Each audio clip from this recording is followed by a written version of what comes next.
Interbank में dollar की कीमत में 1 रुपया 16 पैसे कमी हुई है। इंटरबैंक में डॉलर 220 रुपये 75 पैसे पर ट्रेड हो रहा है। पिछले कई रोज से डॉलर की कीमत मुसलसल नीचे आ रही है और रुपया मुस्तहकम हो रहा है। आज भी ये सिलसिला जारी है। इंटरबैंक में डॉलर की कीमत में आज 1 रुपया 16 पैसे कमी हुई है और डॉलर 220 रुपये 75 पैसे पर ट्रेड हो रहा है। इंटरबैंक में डॉलर की कीमत में 1 रुपया 16 पैसे कमी रिकॉर्ड की गई है। इंटरबैंक में डॉलर 220 रुपये 75 पैसे पर ट्रेड हो रहा है।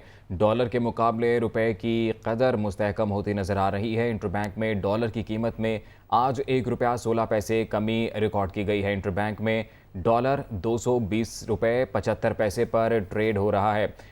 गुज़िश्ता कई रोज़ से मुआशी अशारिये मस्बत रुझान शो कर रहे हैं और ये अच्छी खबर है कि इंटरबैंक में डॉलर की कीमत जो है उसमें कमी नज़र आ रही है और आज 1 रुपया 16 पैसे कमी वाक़ हुई डॉलर की कीमत में, जिसके बाद इंटरबैंक में डॉलर 220 रुपये 75 पैसे पर ट्रेड हो रहा है।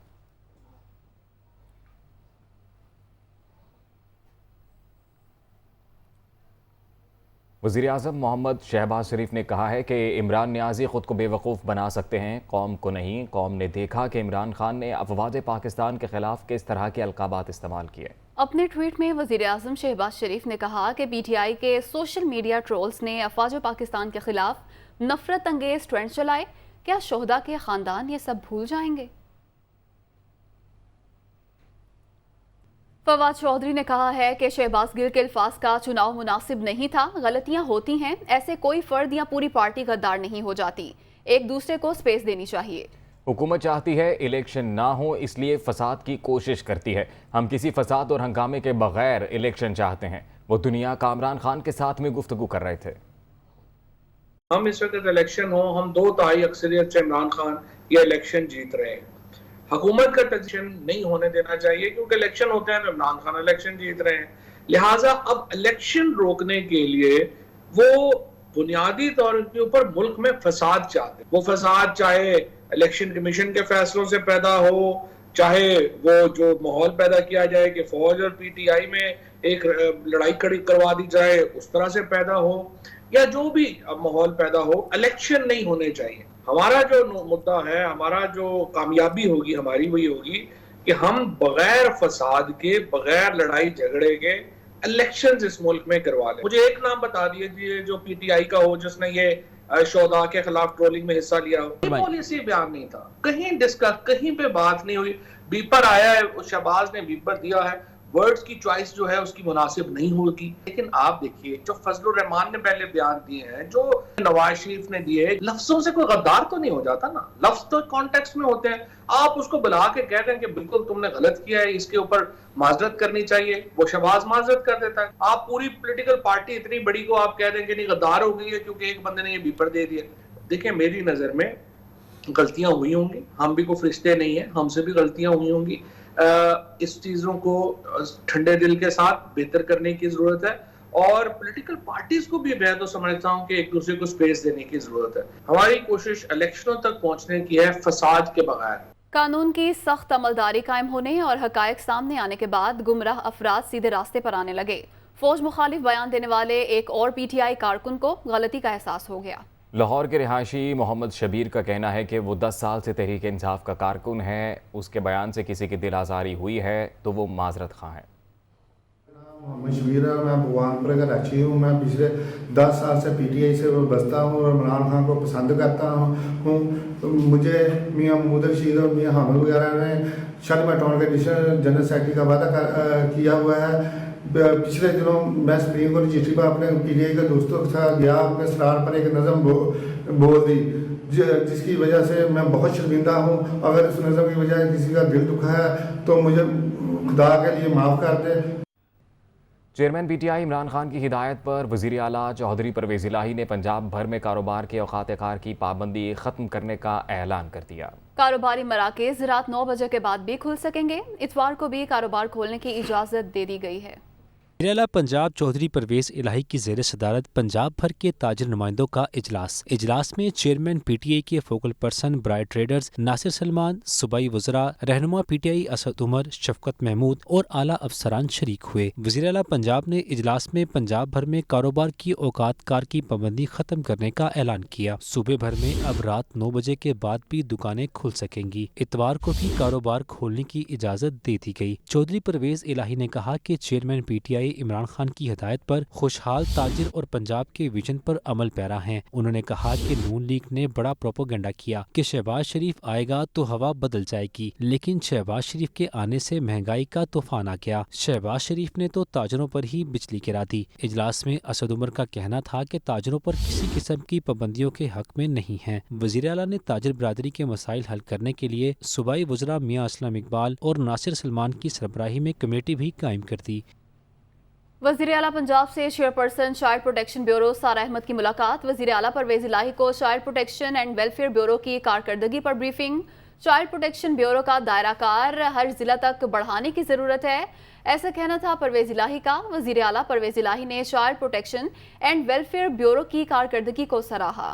वज़ीर आला पंजाब से चेयरपर्सन चाइल्ड प्रोटेक्शन ब्यूरो सारा अहमद की मुलाकात हुई है। वज़ीर आला परवेज इलाही को child protection and welfare bureau की कारकर्दगी पर ब्रीफिंग दी गई। वज़ीर आला पंजाब परवेज इलाही की जानिब से ये कहा गया कि चाइल्ड प्रोटेक्शन ब्यूरो का दायरा कार हर ज़िले तक बढ़ाने की ज़रूरत है। वज़ीर आला परवेज इलाही ने child protection and welfare bureau की कारकर्दगी को सराहा। वज़ीर आला पंजाब से चेयरपर्सन चाइल्ड प्रोटेक्शन ब्यूरो सारा अहमद की मुलाकात हुई है। मुलाकात का मजीद अहवाल जानते हैं लियाकत अंसारी से। लियाकत, बताइएगा। जी बिल्कुल, ऐवान वज़ीर आला में वज़ीर आला पंजाब के chairperson child protection and welfare bureau सारा अहमद ने मुलाकात की और उन्होंने ब्यूरो की कारकर्दगी के हवाले से ब्रीफिंग दी। इस मौका पर कई चुवेला का कहना था कि बच्चों के हकूक़ के तहफ़्फ़ुज़ के लिए चाइल्ड प्रोटेक्शन ब्यूरो का किरदार ख़ुसूसी अहमियत रखता है और बच्चे के हकूक़ के तहफ़्फ़ुज़ के लिए चाइल्ड प्रोटेक्शन को ब्यूरो को जो है वो सपोर्ट करेंगे और इसका दायरा कार पंजाब के हर जिला तक बढ़ाने की जरूरत है। उन्होंने कहा कि बच्चों का तशद्दुद और उनसे भीख मंगवाने वाले नासिर किसी राय के मुस्तहिक नहीं है। ऐसे नासिर के खिलाफ बिला इम्तियाज कानूनी कार्रवाई वक्त का तकाजा है। वज़ीर आला पंजाब का कहना था कि child protection and welfare bureau में रहने वाले बच्चों की देखभाल के लिए हर मुमकिन मसाइल मुहैया किए जाएंगे। उन्होंने चाइल्ड प्रोटेक्शन ब्यूरो की कारकर्दगी को सराहा। इस मौका पर सारा मैंने बच्चों से भीख मंगवाने और तशद्दुद की रोकथाम के लिए किए गए इक़दाम के बारे में भी आगाह किया है। बहुत शुक्रिया आपका लियाकत अंसारी।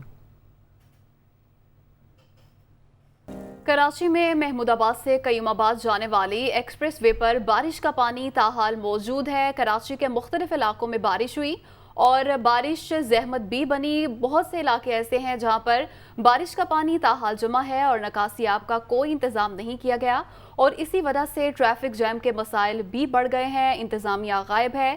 शहरियों को आमदोरफ्त में शदीद मुश्किलात का सामना है। कराची में महमूदाबाद से कयूमाबाद जाने वाली एक्सप्रेस वे ताहाल मौजूद है और ये पानी निकालने के लिए इंतज़ामिया की जानिब से कोई खातिर ख्वाह इंतजाम नहीं किए गए। महकमा मौसमियात की जानिब से पहले ही बारिशों की पेशन गोई की जा चुकी है। शहर कायद में गुज़िश्ता रोज़ भी कई इलाकों में बारिश की इतलात मौसूल हुई थी। कराची में महमूदाबाद से कयूमाबाद जाने वाली एक्सप्रेस वे पर बारिश का पानी ताहाल मौजूद है, जिसके बायस ट्रैफिक जैम के मसाइल बढ़ गए हैं। निकासी आब के लिए इंतज़ामी अमला सड़कों से गायब है और शहरियों को परेशानी का सामना करना पड़ रहा है। पानी सड़कों पर खड़ा रहने के बायस बदबू और ताफुन फैल रहा है, जिसके बायस यकीनन जो वबाई अमराज हैं वो भी जन्म लेते हैं। इस वक्त ताज़ा तरीन क्या सूरत हाल है बिलखसूस कराची में महमूदाबाद की, ये जानेंगे। शुएब बुखारी हमारे साथ मौजूद हैं। शुएब, बताइएगा किधर है इंतज़ामिया, क्यों अब तक पानी सड़क पर मौजूद है? जी बिल्कुल, कराची का ये वो सड़क है कराची की जो कि शहर को कोरंगी और डिफेंस के इलाकों से जोड़ती है, जिसको जो है एक्सप्रेस वे कहा जाता है, जो कि महमूदाबाद से कोरंगी और कयूमाबाद की तरफ जो है वो सड़क जाती है। इस सड़क पर जो बेइंतहा पानी मौजूद है, जिसकी वजह से शहरी हो या फिर जो ट्रैफिक गुजर रहा है उसको बहुत ज़्यादा परेशानी का सामना करना पड़ रहा है। मेरे अकब में आप देख सकते हैं कि किस कदर पानी जमा है और ट्रैफिक का कितना बड़ा इशू है। जो गाड़ियाँ हैं वो एक साइड पर चल रही हैं और जो पानी आप देख सकते हैं ये पानी इस कदर यहाँ पर मौजूद है जो कि बहुत ज़्यादा मुश्किल बन रहा है शहरियों के लिए। और जो ट्रैफिक, जो मुसाफिर यहाँ से मोटरसाइकिल हो, गाड़ियाँ हो या फिर बसेस हो या फिर दीगर हैवी ट्रैफिक्स हो, उनके लिए जो है वो बहुत ज़्यादा मुश्किल का सामना करना पड़ रहा है। अगर इंतज़ामिया की बात की जाए तो इंतज़ामिया जो है वो हमें कहीं पर भी सड़क पर जो है वो नज़र नहीं आ रही। गुज़िश्ता रोज़ ये बारिश हुई थी जिसका पानी ये जमा हुआ है, अभी तक जो है वो यहाँ पर पानी निकालने के लिए, निकासी आप के लिए कोई इंतज़ाम नहीं किया गया, ना ही कोई यहाँ पर हमें टीम देखने को मिल रही है। शहरी कहते हैं कि फौरी तौर पर इस सड़क को जो है वो क्लियर किया जाए, यहाँ का जो पानी है उसको निकाला जाए ताकि जो आने जाने वाले जो ट्रैफिक है उसको उनको जो है मसाइल का सामना ना करना पड़े। जी बहुत शुक्रिया आपका, शुएब बुखारी तफसीलात से आगाह कर रहे थे। बारिशें बरसाने वाले नए निज़ाम ने लाहौर के दरवाजे पर दस्तक दे दी है। नए निज़ाम के तहत आइंदा 3 से 4 रोज़ तक अच्छी बारिशें मुतवक्के हैं। मौसम की सूरत हाल के बारे में मजीद बताएंगे लाहौर से सुहेल कैसर, जिनके साथ डायरेक्टर महकमा मौसमियात चौधरी असलम भी मौजूद हैं। देखें, गुज़श्ता रोज़ तो लाहौर में सूरज ने काफ़ी चमक दमक दिखाई, लेकिन अब एक मरतबा फिर जो बादल हैं उन्होंने सूरज को पिछले कदमों पर धकेल दिया है कि नया बारिशें बरसाने वाला सिस्टम लाहौर में प्रिवेल कर चुका है। अब ये सिस्टम कितने अरसे के लिए क़याम करेगा, इस दौरान कितनी इंटेंसिटी की बारिशें हो सकती हैं, जानते हैं चौधरी असलम साहब से, डायरेक्टर हैं महकमा मौसमियात के। बहुत शुक्रिया चौधरी साहब। थोड़ा सा बताइएगा ये सिस्टम कब तक रहने वाला है और बारिशों की क्या सूरत हाल रह सकती है?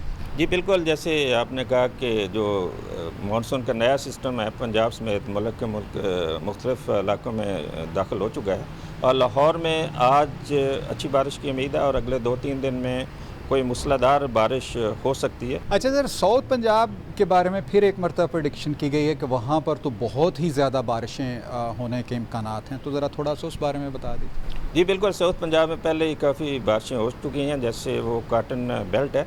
अगले 11 से 14 तारीख के दरमियान इसमें अच्छी बारिशें होगी, जैसे मुल्तान, बावलपुर या डीजी खान में, बल्कि इनमें जैसे डीजी खान के जो नाले हैं इनमें तो गयानी आने का ख़तरा हो सकता है। बहुत शुक्रिया चौधरी साहब। ये मौसम की मुख्तसर जी सूरत हाल जी, और आप भी ज़हनी तौर पर तैयार रहिएगा कि आइंदा 3 से 4 रोज़ तक आपको तेज़ बारिशों का सामना रह सकता है और इस दौरान जो शहर के नशीबी इलाके हैं उनमें कुछ नाखुशगवार सूरत हाल भी पैदा हो सकती है। जी, दरियाए चनाब में दरमियाने दर्जे के सैलाब से मुल्तान के नशेबी इलाकों की मुतादिद बस्तियां ज़ेर-ए-आब आ गईं, जिसकी वजह से मुतासरा बस्तियों के मकीनों की बड़ी तादाद ने अपनी मदद आप के तहत नकल मकानी करके खैमा बस्तियां बना ली हैं। इसी हवाले से मजीद बताएंगे नुमाइंदा Dunya news bureau chief Noman Khan Babar. जी बिल्कुल, दरिया चनाब में दरमियाने दर्जे का सैलाब है जिससे मुल्तान के नशेबी इलाके जो हैं ज़ेर आब आ चुके हैं। मुतअद्दिद बस्तियां जो हैं दरियाई पानी की लपेट में है, जिसकी वजह से दरिया का जो कटाव है वो शुरू है और लोग अपनी मदद आप के तहत जो है नकल मकानी पर मजबूर हो गए हैं। मुश्किलात बढ़ती जा रही हैं, लेकिन ज़िले इंतज़ामिया की जानिब से किसी किस्म के इक़दाम नहीं किए जा रहे। तमाम इक़दाम सिर्फ ज़बानी जमा खर्चे हैं और दावों की हद तक महदूद रह गए हैं और सिर्फ खाना पूरी की जा रही है। इस जो लोग हैं बस्तियों के मकीन हैं, दरिया के किनारे पर मौजूद हैं, बंद टूट फूट का शिकार हो चुके हैं, पानी दाखिल हो रहा है बस्तियों के अंदर। इस मसाइल क्या आ रहे हैं? आप अपनी मदद आपके तहत बांध पर मौजूद हैं, परेशानी क्या हो रही है? सैलाब आ गया, सैलाब से फिर वहाँ से घर ले गया, हम यहाँ पक्के पे आ गए हैं, ना कोई इंतज़ामिया आई, भूख से मर रहे हैं। जी बिल्कुल, मुख्तलिफ जानवर जो हैं वो बीमारी का शिकार हो चुके हैं, कोई रिलीफ कैंप नहीं लगाया जा रहा, ना ही कुत्ते कांटे की वैक्सीन है, ना ही सांप कांटे की वैक्सीन है। परेशानी क्या हो रही है? बीमारियाँ फैल रही हैं। इमदाद करनी चाहिए हुकूमत को और हमें जो है कैंप दे, इधर चक्कर लगाए, हमारे पास रोड भी कोई नहीं लगा रहा, अब हम क्या करें, कहाँ जाएं? जी बिल्कुल, सैलाबज़दा जो बस्तियाँ हैं उनके मसाइल मुसलसल बढ़ते जा रहे हैं, मुश्किलात बढ़ती जा रही हैं, लेकिन इसके बावजूद ज़िले इंतज़ामिया टस से मस नहीं हो रही। मुतालबा यही किया जा रहा है कि यहाँ पर रिलीफ कैंप लगाए जाएँ और उनकी इमदाद की जाए ताकि वो किसी हद तक उनको रिलीफ मिल सके। आगे बढ़ेंगे। मुल्क भर की तरह पेशावर में भी जश्न आज़ादी मनाने की तैयारियां भरपूर अंदाज से जारी हैं। शहर भर में मुख्तलिफ बाजार मार्केटों में सब्ज़ हिलाली परचमों, बैजेस और दीगर अशिया के स्टॉल्स लग गए हैं। शहरी भी यौम आज़ादी मनाने के लिए पुरजोश हैं। समीन जान की रिपोर्ट देखिए। पेशावर के मुख्तलिफ बाजारों, मार्केटों और सड़कों पर हर तरफ सब्ज हिलाली परचमों की बहार आ गई। यौम आज़ादी पुरजोश अंदाज में मनाने की तैयारियां भरपूर अंदाज से जारी हैं। शहर में मुख्तलिफ मकामात पर यौम आज़ादी की मुनासिबत से स्टॉल सज गए हैं। कोई घर पर और कोई गाड़ी पर सजाने के लिए झंडा खरीद रहा है तो कोई छोटी झंडियों की खरीदारी में मसरूफ है। शहरी कहते हैं कि जिंदा कौमें अपना यौम आज़ादी भरपूर अंदाज से मनाती हैं। मैंने अभी बच्चों के लिए सूट खरीदे हैं, झंडे खरीदे, अपने घर पे झंडा लगाऊंगा, गली को सजाऊंगा। टोपियां खरीदते हैं, अपने घरों पे ले जाते हैं, बच्चों के लिए ले जाते हैं। शहरियों का कहना है कि यौम आज़ादी के मौके पर शहर और बाजारों के अलावा अपने गली मोहल्लों को भी सजाएंगे। मुहिब वतन पाकिस्तानी दुआगू है कि कौमी परचम का साया उनके सरों पर हमेशा कायम रहे। पाकिस्तान ता क़यामत कायम और दायम रहे। कैमरामैन शाहिद रसूल के साथ समीन जान, दुनिया न्यूज़, पेशावर। मुल्क भर की तरह पेशावर में भी जश्न आज़ादी मनाने की तैयारियां भरपूर अंदाज से जारी हैं। शहर भर में मुख्तलिफ बाजार मार्केटों में सब्ज़ी लाली परचमों, बैजेस और दीगर इशा के स्टॉल लग गए हैं। शहरी भी यौम आज़ादी मनाने के लिए पुरजोश हैं और गुजरांवाला में 75वें जश्न आज़ादी की तैयारियां जोशो खरोश से जारी हैं। शहर के गली मोहल्लों और बाजारों में जश्न आज़ादी की मुनासबत से स्टॉल सज गए हैं, जबकि शहरी भी तैयारियों में मसरूफ़ हैं। मज़ीद बता रहे हैं फ़ाहद बशीर। गुजरांवाला में 75वां यौम आज़ादी भरपूर तरीके से मनाने की तैयारियां जोरों शोर से जारी हैं। बाजारों और गली मोहल्लों में जश्न आज़ादी की मुनासबत से स्टॉल सज गए हैं। सब्ज हलाली परचम, झंडियां, बैजेस, फेस पेंटिंग का सामान और दीगर अशिया शहरियों की तवज्जो का मरकज बनी हुई हैं। यौम आज़ादी का जश्न मनाने के लिए कौमी परचम वाले मलबूसात बाजारों की जीनत बन गए हैं, जबकि जश्न आज़ादी पर बच्चों की खुशियों को दोबाला करने के लिए वालिदैन अपनी इस्तात को मद्देनजर रखकर खरीदारी कर रहे हैं। माशाल्लाह 75वां पाकिस्तानी यौम आज़ादी है, तो सब इंशाल्लाह पुरजोश तरीके से मनाएंगे। बच्चों को भी काफ़ी चीज़ें लेके देनी है। मैं झंडे ले रहा हूँ, झंडा ले रहा हूँ, कैप भी, बैज वगैरह ले रहे हैं। झंडा लिया है घर को सजाने के लिए, गली मोहल्ले को सजाने के लिए, और इस दिन को हम बहुत जोशो खरोश से मनाएंगे। शहरियों का कहना है कि आज़ादी बहुत बड़ी नेमत है, इसलिए 14 अगस्त उनके लिए बहुत अहम दिन है। जश्न आज़ादी को जोशो जज्बे के साथ मनाने के लिए बच्चे और बड़े सब ही पुरजोश हैं, जो कि जज्बा हुब्बुल वतनी की एक बड़ी दलील है। कैमरामैन मून आफ्ताब के साथ फ़ाहद बशीर, दुनिया न्यूज़, गुजरांवाला। ननकाना साहब में सिख कम्युनिटी भी जश्न आज़ादी भरपूर तरीके से मनाने की तैयारियां कर रही है। इसी हवाले से तफसीलात जानते हैं नुमाइंदा दुनिया न्यूज़ रियाज अहमद से, जो इस वक्त गुरुद्वारा जन्म स्थान के सामने मौजूद हैं। रियाज, बताइएगा।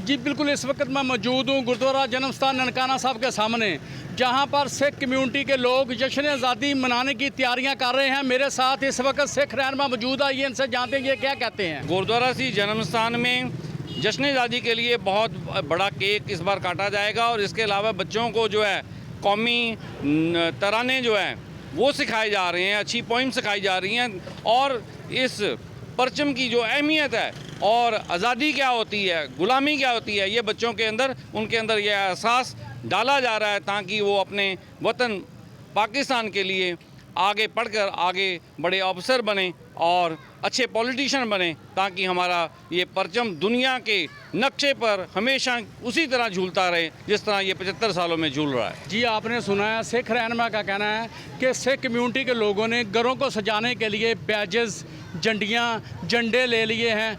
जी, फैसलाबाद में बिजली की बढ़ती हुई तवील और गैर एलानिया लोड शेडिंग की वजह से शहरी मसाइल का शिकार हैं। मामूलात ज़िंदगी बुरी तरह मुतासिर हो रहे हैं। इसी पर तफसीलात बताएंगे फैसलाबाद से नुमाइंदा दुनिया न्यूज़ अब्दुल बासित। जी बिल्कुल, फैसलाबाद शहर और इसके गिरदनवा में एक तरफ तो बढ़ती हुई गर्मी और हब्स की वजह से शहरियों को परेशानी का सामना है, तो दूसरी जानिब रही से ही कसर फैसको की जानिब से गैर एलानिया और तवील लोड शेडिंग करते हुए की जा रही है। घरेलू सार्फिन, इंडस्ट्रियल एरियाज़, तमाम उसमें मुसलसल इजाफा किया जा रहा है, और जिसकी वजह से हर तबका जो है वो परेशानी का शिकार बना हुआ दिखाई दे रहा है। एक शहरी मेरे साथ मौजूद है, उनसे जानते हैं कि लोड शेडिंग की वजह से उन्हें किन किन मसाइल का सामना है। अक्सर बताइएगा, लोड शेडिंग का दुरानिया कितना है और मसाइल क्या क्या है इससे? अच्छा, लोड शेडिंग जो है ना, तकरीबन 10 से 12 घंटे की लोड शेडिंग है, और हाइशी इलाके में तो बेइंतहा की लोड शेडिंग है। रात के टाइम जो लोड शेडिंग हो रही है, जिसकी वजह से नींद पूरी नहीं हो सकती, और सुबह काम पे जाने के लिए उतना ही डिस्टर्ब होते हैं।